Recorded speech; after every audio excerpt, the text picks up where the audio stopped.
Nagpanawagan si former Bayan Muna Party List Representative Attorney Nery Colmenares sa iban pang mga pamilya sang drug war victims sa Iloilo kag sa bilog na panay nga magparehistro man agud makapartisipar sa trial sang International Criminal Court batok kay former President Rodrigo Duterte. Matapos ginkompirmang tanan nga charges nga crimes against humanity batok sa nay presidente, natala na buksan liwat sang ICC registry ang proseso para sa drug war victim participation. Lain pa gid ini sa 539 victims nga gin-authorize na sa International Tribunal nga mag-entra sa proceedings ang participants sa mga family members sa mga napatay sa Duterte anti-drug campaign. Sa interview ng Bombo Radio sa Ilonggo Human Rights Lawyer, yagin na pahayag oportunidad ini sa pamilya nga ipakigbato ang hustisya para sa ilang mga himata nga ginpatay nga daw kaangay sang mga ido.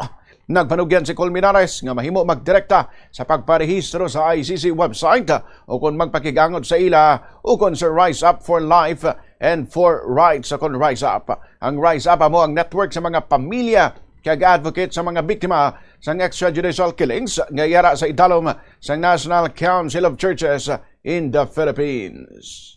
Tani panawagan man ko dira sa Iloilo sa Panay nga kung may mga kahanak sang biktima dira nga tani magpa-register ka mo pwede dito sa website sang ICC or pwede man through sa Amon o kaya sa Rise Up for Life halimbawa dira sa NCCP na siya so tani magpa-register ka mo kay kinahanglan naton ang may pinakamadamo nga biktima tani nga mag-ugyon para naman maging bahagi isang trial ni President Duterte. So, yes, it will be open. Kag ato kami to sang Hague, sang itong February, ato kami to, kag may 3 ka pamilya sang biktima nga upod kami, mula na galing, pwede gid ka participate kay counsel mo kami sa victims man sila.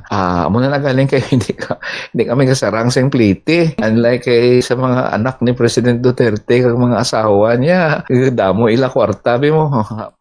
Nabarian si former Representative Attorney Nery Colmenares.